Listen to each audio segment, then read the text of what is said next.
you and your listeners are truly a force to be reckoned with here in Hawaii, and you have been faithful to a message of common sense in government and in the public sphere. And I just want to thank you for all that you have done these years. That's so very gracious. Thank you. It means a great deal because we're heading into our 31st year and the Lord willing to continue what we've been doing for so long.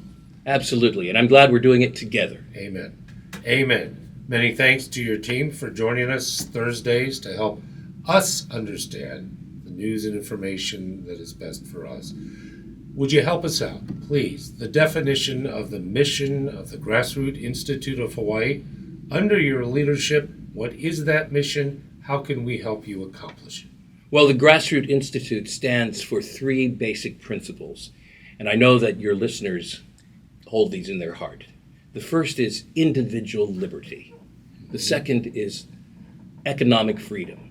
And the third is limited accountable government. These come straight out of the preamble of the Declaration of Independence. And if we don't fight for them, they're going to be lost. We believe at the Grassroot Institute that we owe it to these principles to know how to win. And so we want to use every means at our disposal, including cooperation with everyone. We call that ehana kako. Let's work together rather than stand apart from each other, attacking each other. Mm-hmm. But we want to use every means possible to preserve and propagate these principles of the Declaration of Independence. How did this begin for you? Well, I met a wonderful man, the founder of the Grassroot Institute, Richard Rowland, a former colonel in the Army, a businessman here in Hawaii. He founded the Grassroot Institute based upon these principles. And he just impressed me that here in Hawaii, we desperately need those principles upon which this country was founded, and that we would lose them if we didn't fight for them. I was in after just a few hours of talking with him and hearing his heartbeat. And that for me was about 10 years ago. Grassroot Institute has been here for about 22 or 23 years. Right. He had the best hats. Oh, absolutely. He had these wonderful hats, and he loved to come to anything that stood for freedom. Yes, absolutely. He didn't segregate himself or the organization into one party or another party, mm-hmm. or one frame of reference. Grassroot Institute has been open to anyone who loves liberty. Yes. But we also have a very practical side to us. As I mentioned before, we owe it to our philosophy to know how to win. Mm-hmm. So we're down there in the trenches. When I started, my daughter said to me at the time, "Daddy, don't just be a think tank, be a do tank." Mm. And wow. I'm proud to say that the Grassroot Institute is very active in its research. First-hand research that is really the heart of everything we do. Then we take that to public officials. Mm-hmm. We have relationships with the vast majority of legislators and county council members. And we're in their offices helping them craft legislation. They don't always believe in the principles fully that we talk about, but we look for some area where we have agreement. Right. And we want to help them look good. We want to give them good research so that they can mm-hmm. promote legislation that can actually improve the conditions here in Hawaii. Right. Talking with Dr. Keliakina, Presidency of Reconciliation. That is the 3-point mission plan of Grassroot. And then compare and contrast with what the reality is of our local, state, city, and county government and what has transpired over the decades that we've been attached. Is there reconciliation? And what is your analysis of where we are today? Well, Rick, what I think you're asking is, what should we be? What is the ideal? And how far away are we from it? And how are we approaching it? And that's what we're all about at the Grassroot Institute. We start with the principles. We need to be, for example, a society that has economic freedom. But we need to know what that is. Education needs to take place. And we have to understand when the government is interfering with it. Without the economic freedom, to act in a way that you want to act freely with other people economically, you don't have freedom at all. I was just watching the news this morning and listening also to your previous segment with Chad Blair. Mm-hmm. You were talking about perhaps the government bailing out a private party.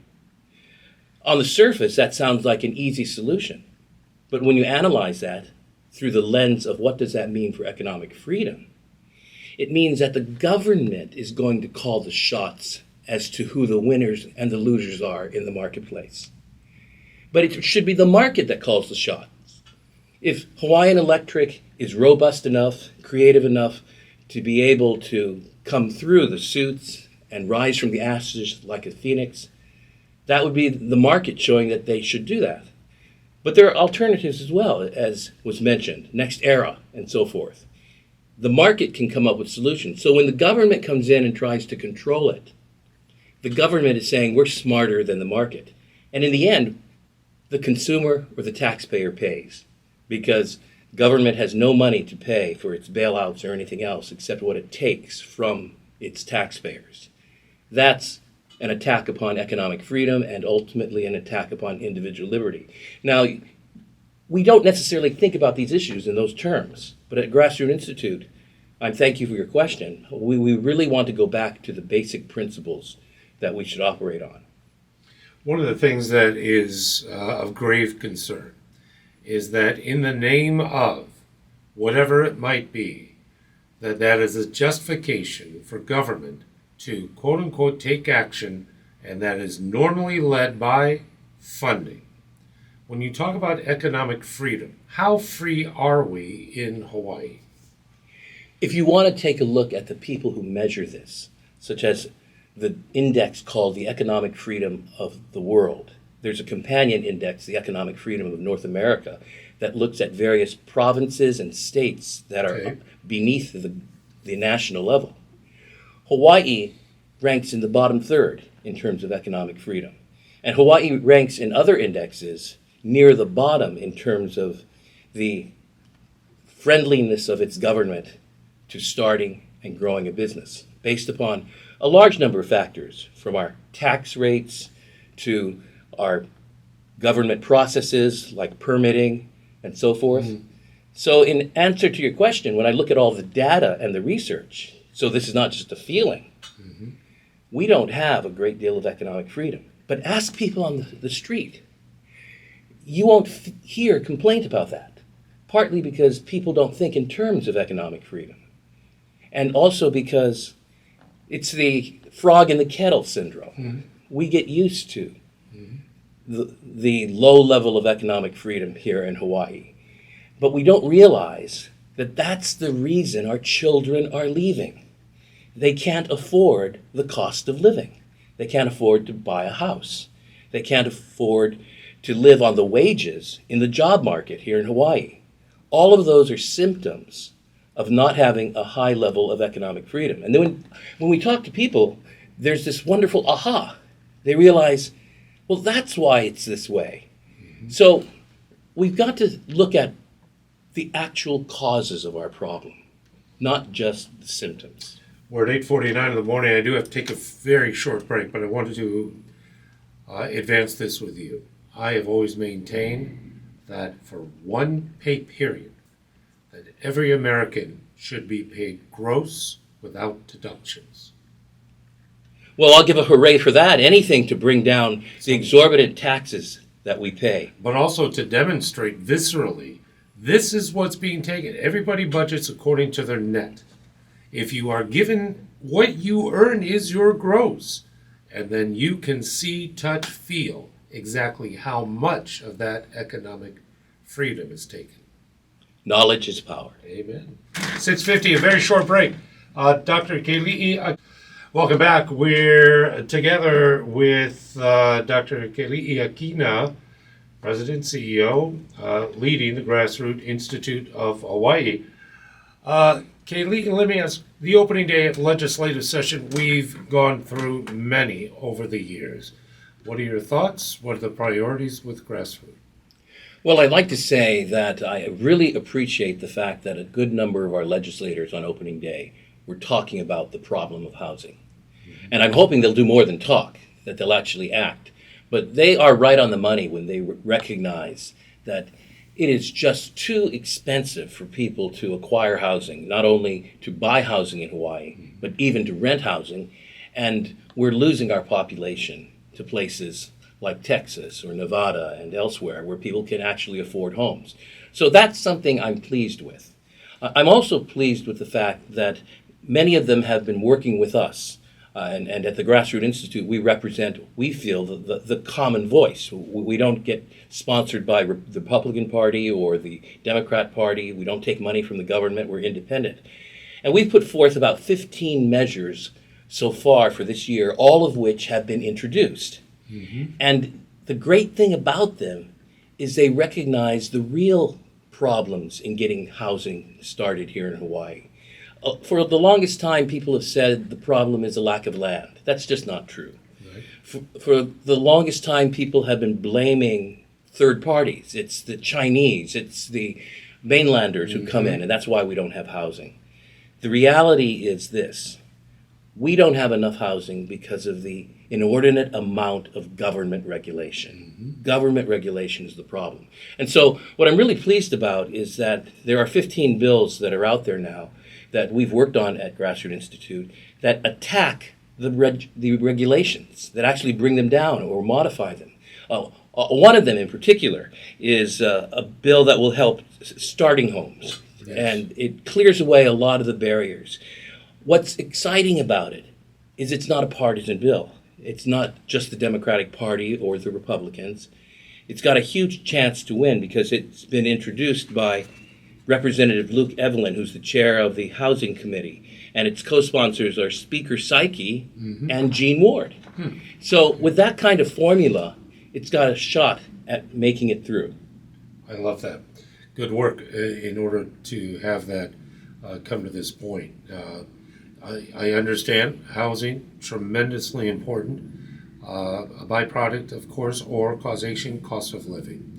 And I've asked both Mayor Blangiardi on the program and other officials, what is the plan of attack for reducing the cost of living? And I haven't really received anything of great import. We talk about Jones Act until our faces fall off, but it's just conversation. Kaylee, your thoughts on COL? The number one factor in our high cost of living is housing. Surveys of people who've left Hawaii show that the main reason they leave is the cost of housing. So any attempt to bring that cost of living down has to deal realistically with housing. The problem is the solutions that the politicians have put forth end up costing the taxpayers more. For example, when they structure projects led by the government for affordable housing, they do so in a way that makes it almost impossible for developers to make a decent profit on it. So the developers just walk away from those projects and focus instead on high-end housing. In addition to that, some of the solutions that are proposed and were recently proposed in the last legislative session, and some of them will come up again, include massive building projects, turn the government into a landlord, build Singapore-style tenements, and lease them out to people. That's a management nightmare.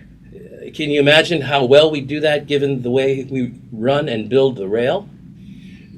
The problem is that's going to end up costing the taxpayer. So the solutions for housing have to be the ones that we've been introducing that bring down regulation, that make it more affordable to build, and encourage the economic freedom of businesses to be able to build. That's the first thing that has to happen. And I hope that will happen in a big way here in Hawaii. I recall maybe it's almost a year and a half old, maybe longer, the UHERO report that cites exactly what you are saying. Upwards of 20+% in the cost of a home is due to regulation. But also in regulation, it is also land, zoning, and the proprietary ownership by various governments, local and state. That's just another component I just wanted to dovetail on. We're right at the top of our time.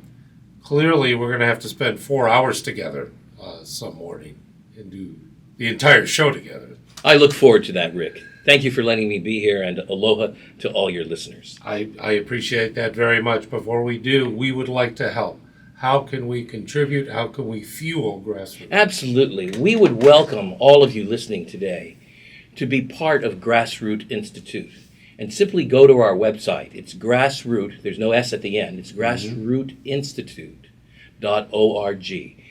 You can sign up for a free newsletter that comes out with the latest report on our principles and issues and how we're actually changing things in Hawaii. And I send out a letter every week. We'd love to sign you up, grassrootinstitute.org. Thanks, Rick. Thank you so very much and appreciate your time so greatly.